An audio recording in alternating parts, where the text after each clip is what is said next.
Hey guys, it's National Master Kevin Yang back here with another video, but today it's a little bit different, right? So today, instead of featuring an analyze game, a before game, we're going to feature something recent, something I played over the past few days. So this was a game I played against, um, uh, not that low of a rating, but I played against him, and so I played d4. Well, I was black, so my opponent played d4, and I met with the queen's pawn, right? So remember that queen's gambit is possible. I could take here all these lines, right? All these lines, and then maybe I could play c5 too. Remember I mentioned this in my previous video, one of my previous videos with the queen's gambit. So I'm playing this from the black side. So my opponent did not play c4, but instead went for e3. And I thought, okay, this would be a good time to develop the bishop, right? So bishop f5 is played, f4.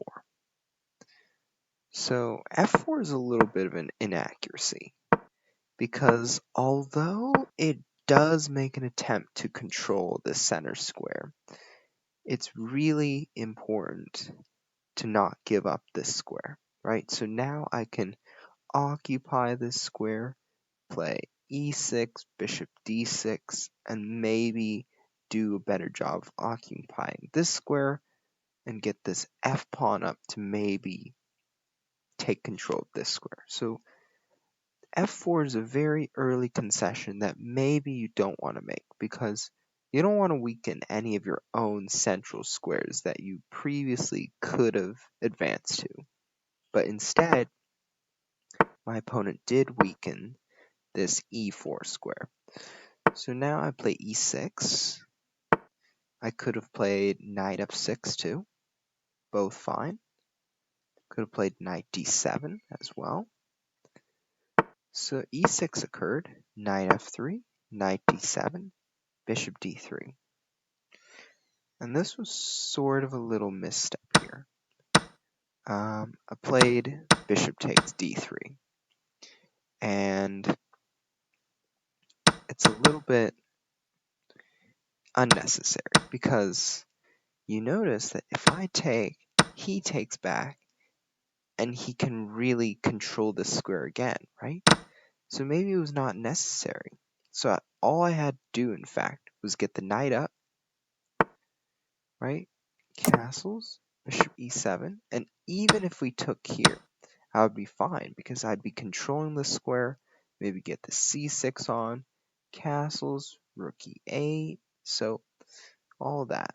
Like, for example, knight takes, rook e1, rook e8, b3, bishop d6, bishop b2, c6. With the knight coming in, the knight maneuvers, I would be fine here. I'd be really happy with this position. So then, takes, knight f6, and knight e5 comes on the board, right? So knight e5 is a good move. Then c5 comes along. So my goal with c5 was to try to get my bishop out with a tempo, right? So for example, takes, right? And this is what happened in the game, d4, bishop d6. And now again I get to play to this square. So c5, I know it might be not very logical to undouble these pawns, right? Well, you might think these pawns are really bad and that we should keep it here, so maybe I should play c6, but it's better to play c5 because you get your bishop out at the same time, and you're able to attack the center. So two important things that really mattered. So knight e5, c5, takes, d4. Now, I'm not sure if he should have played d4, but he did play d4 anyways. So d4, bishop b6, and now notice I castle, and I get this key square. So of course he realizes it, but it's a little bit late. Knight c3, and I play knight df6. So I really want to maintain this, right? And at the same time, I do not want to disrupt the harmony of my pieces, right? So I play a6, b5, rook c8. Those are my ideas. Takes, knight d3. I play queen b6 to put pressure on this pawn, maybe get the rook out this way, try to get active, right? So those are my goals. Then he plays b4 once again, neglecting this square, right? This square is very important as a control square, but he really wants this guy. And I get that, but it makes his bishop look really bad, right? So I think instead of b3, he should have, instead of b4, maybe b3 was better, right? It controls this square, and it keeps the options open for queen out and rook out. So those were just some key suggestions to my opponent. So b4 comes on the board. I play queen b5. And exactly I come to take advantage of these light squares, right? I really want to find out about this knight. And so yeah, I do attack this knight right away. So in this case, the best move for him would have been bishop up. That way he protects this, he keeps his options open, but in the game, he played knight c5. And now this is good for me. Takes, and now notice he's threatening a trade, right? And I think, what piece do I want to trade with? So you look at your most valuable piece. So this knight has a really good square, right? It's controlling this outpost. We have the light squares under control, and this bishop is really blocked off.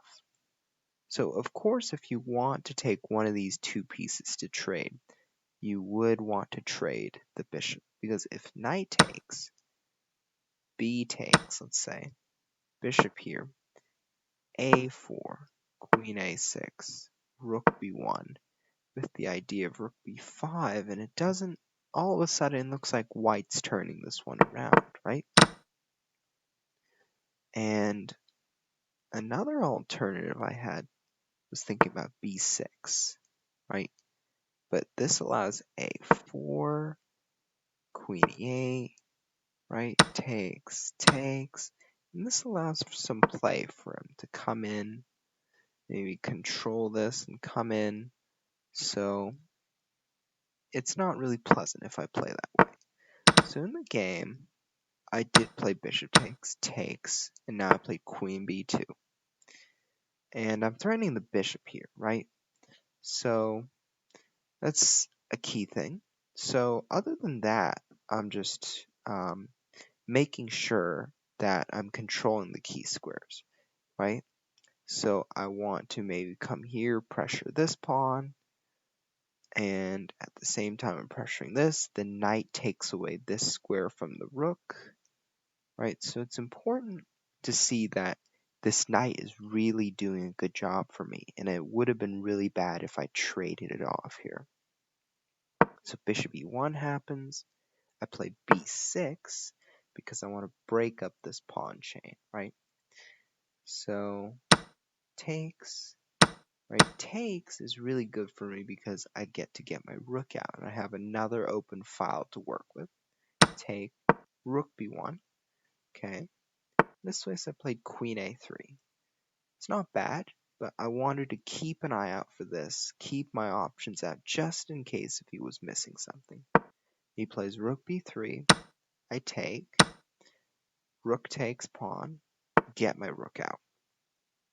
I know immediately the only way I have to win the game is get my rooks down to the second, queen here, and get the other rook down, right? It's important to really target the king here, because his attack is coming, and mine is also coming as well. So it's a matter of whose attack is faster now. So f5, right? I can choose to take this, and it'll be fine because it takes, then let's say like rook c2, right?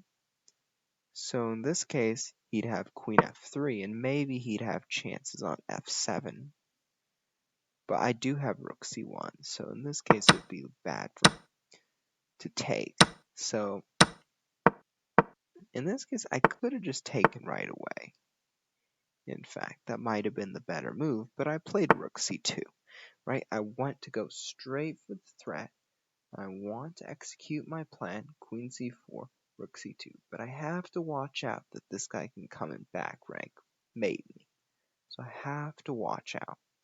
He plays queen g4, and I realize right away, okay, what am I calculating? I could play h5 to distract him from this pawn, right? Takes, rook takes, king h1, rook back. He has to guard the mate, and then I take here. And this would be a winning position for me. And if he plays queen back here, I can take here, right? Because if he takes any one of these pawns, I'll be taking that guy. So it's important to see that the queen is defending so much. So, okay. In the game, rook c2 was played, queen g4, and I take on f5. And then white takes back with a rook. Now this is a really big mistake on his part. Let's see if you can find it. So of course you can see it on my screen that the engine sees it. So the answer is rook c1. And the reason why is after he goes to protect this bishop, right? Rook takes e1 is the tactic. Because after rook takes e1, queen f2 happens. King h1 and checkmate. He has nowhere to run. Checkmate essentially is you've trapped the king successfully. So in this case, he can't take back, right? So he has to play queen f3. I take, takes, queen d2. I go for the pawn, I go for the pawn. I look for the weak links. Maybe I want to save my king. So he plays h3 because he has to, because otherwise I'll have the check, get some threats down on the bottom. So some deadly things going on. Here, here, and I take. And now if he plays rook b7, threatening this, I play check, he plays king g1, then let's say like knight d6 even. With this, maybe get the rook out, and I'd be really safe here. I'm up 2 pawns and a knight, so of course I'm winning. I could also play f6. So, in either case, it would be good. But what my opponent did made my job much easier. He blundered the rook, and he resigned without guilt. He knew he tried his best. Let's go back all the way, right? So his first blunder, actually, was this move, right? Gave me control. The knight was here. He was doing things really important that made me win the game. He got control of these squares, right? So it gave me this advantage that really came from the start of the game. So I developed everything, and this was a slight inaccuracy on my part. He could have capitalized on that with maybe supporting e4 a little bit more, but I don't think he was interested in that. So by the time he played d4, he once again committed this square to me. And in fact, I could have played it here because it takes queen h4, right? g3, and I could play, no, actually, yeah, this almost works. Knight e4, takes c5, right? Now this works. Takes, queen h4, knight takes. Takes the rook. So this would have been really tricky. So that was the thing, right? So, yeah, it was mainly a control about the e4 square. So thank you for listening. Whoop, my bad.